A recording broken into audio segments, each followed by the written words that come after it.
Hi, everyone. Welcome to Chapter 8 on motivation and emotion. Motivation is a great topic because how many times do you struggle with motivating yourself to do something you really don't want to do? Maybe motivation to study, motivation to eat differently, motivation to exercise.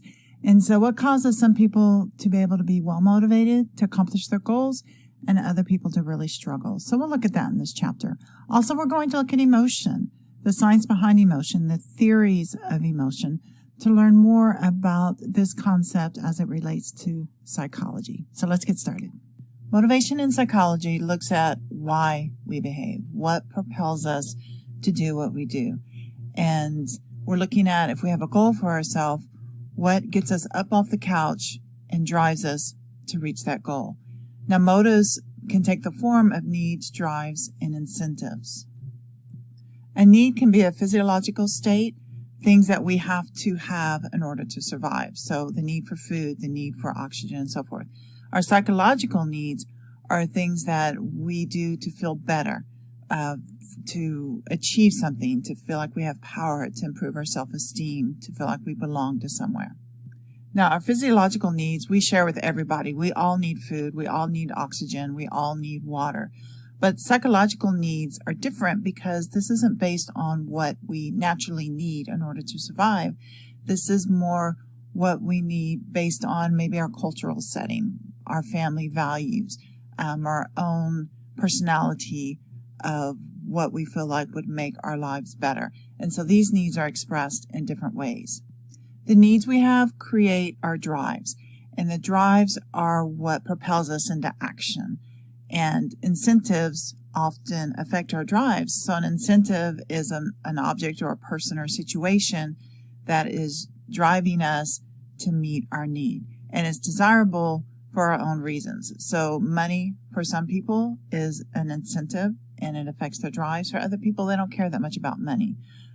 Food is typically a drive for everybody, but different types of food. There might be people that prefer more expensive types of food and other people who are just happy eating a hamburger. What attracts us to people, that is part of our drive and our incentive. Social approval and attention can all be incentives that influence our drive. The evolutionary perspective acknowledges that animals are neurally pre-wired. So in other words, we're just born to respond to certain situations in certain ways. And this is our instinct.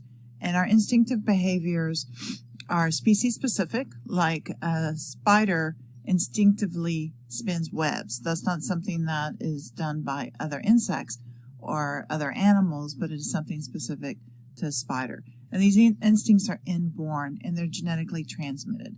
So what occurred in a different generation is going to be passed on to a current generation. Psychologists James and McDougall believe that humans have instincts that foster survival and social behavior. Now, Sigmund Freud believed that tension is what motivates us to behave in a certain way, and it's the tension that propels us to reach our goal, and then once we reach our goal, we have a resting state. And this is a similar view to the drive reduction theory of learning, which was put forth by psychologist Clark Hull. And according to Hull, our primary drives, such as hunger, thirst, and pain, create attention and activate behavior.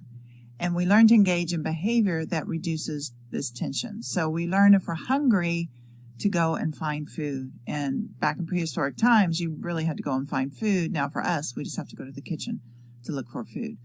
The drive to purchase things motivates us to get out and make money. And this is an acquired drive. So an acquired drives are drives that we learn through experience. Babies do not care at all about money, but as they get older, kids learn, oh, if I have money, I can buy something. And that's an acquired drive. When kids start school, they learn that fitting in feels better than being an outcast. So that's an acquired drive for social approval, to belong with a group. So in drive reduction theory, homeostasis is the tendency of the body to maintain a steady state, to be in balance. And that balance occurs when our drives allow us to satisfy our needs. The humanistic theory by Maslow we've talked about before, And Maslow believed that people are motivated by a conscious desire for personal growth. So it's not just the motivation to reduce our hunger, but it's also our innate desire for personal growth. And humanists believe that people tolerate pain and hunger and other kinds of tension in order to obtain personal fulfillment. So think about all that you're sacrificing in order to get your college degree. You're okay with some of the sacrificing you're having to make because it is fulfilling your desire to get a college degree and to create a better life for yourself. Maslow's hierarchy of needs show the range from physiological needs such as hunger and thirst through self-actualization. And he truly believed that human beings naturally strive to climb to the top of the hierarchy. And you need to get some of the lower needs met before you can move up to higher needs, but our ultimate goal is to reach our fullest potential.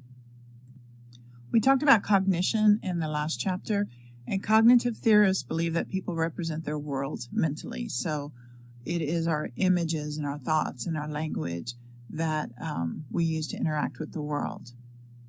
And Piaget's cognitive development theory states that people are natural scientists, and we're always trying to understand the world so that we can predict and control events. With cognitive dissonance theory, we're motivated to hold our beliefs to justify our behaviors. So I had an aunt that lived to be in her 90s, but she smoked and drank heavily every day. And even though there's warnings about smoking and drinking and how it affects your health, her justification was, well, I'm healthy, so there's no problems with me, so it's not going to be a problem if I continue to smoke and drink. And we all do this. We have behaviors that maybe aren't the best for us, but we rationalize them saying, well, my relatives did this, they never had a problem, or I know friends who live this way and they never had a problem, so I'm sure I won't have a problem either. And that's cognitive dissonance theory, where we find ways to justify our behaviors so that we can continue doing what we want to do. The achievement motivation theory by McClellan says that everyone has one of three main driving motivators. So the need for achievement, the need for affiliation, or the need for power. And these motivators aren't inherent. We develop them through our culture and through our life experience. So we're driven by performance or learning goals, or both. And performance goals are met through intrinsic rewards, things outside of us, such as money or praise. And then the satisfaction of simply learning provides the intrinsic rewards that we have. So our motivations are a combination of our needs, drives, and incentives. And this is both innate, and it's based on our culture and our learned experience. And it's affected by extrinsic rewards and also intrinsic rewards. Okay, let's move on to emotions. Now, emotions is the expressions that we have that are often universal, such as smiling. Smiling is a universal sign of friendliness and approval. And certain facial expressions suggest the same emotion in people who are raised in different cultures. So there's no perfect one-to-one relationship between facial expression and emotions, but there are some universal expressions that we have.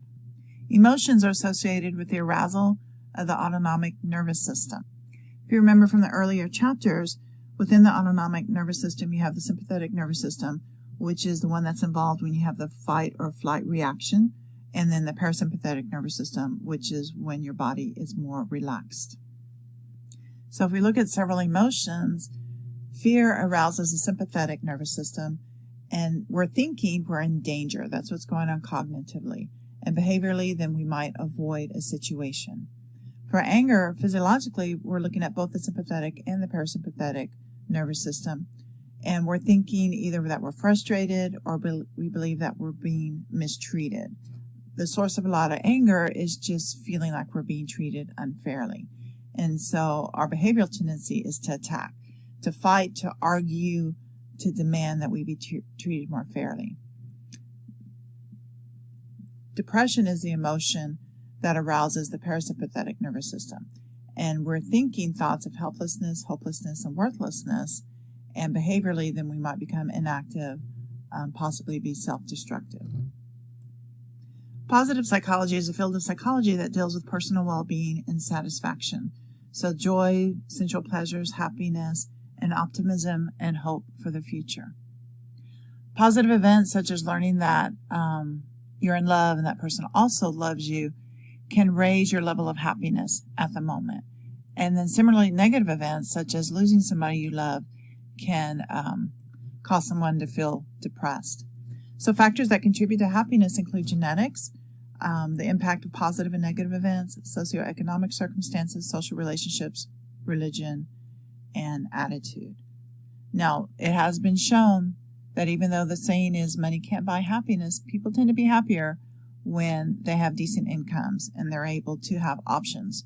They are not limited to just eating the same thing every night, but they can go out to dinner if they choose to. They can go to a movie if they choose to. So money does tend to make people happier because they have more freedom.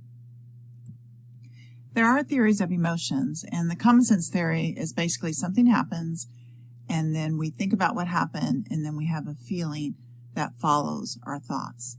And so theories have developed to explain more specifically how emotions occur and why they occur. The James Lange theory just essentially says that there's an event, and then our body responds, and then our emotions result from that. The Cannon-Bard theory says something happens, and then this is processed by our brain, and then our body responds, and our emotions are triggered at the same time. The cognitive appraisal theory says that we look at the event and our body's response, and then our emotion results from what we have determined occurred.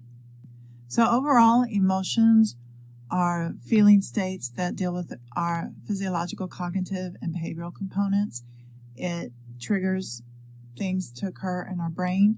Many emotions are universal, and emotions are expressed as a result of our interpretation of events and our body's response to those events. All right, guys, that's it for Chapter 8. If you have any questions, let me know. I hope you all have a great week.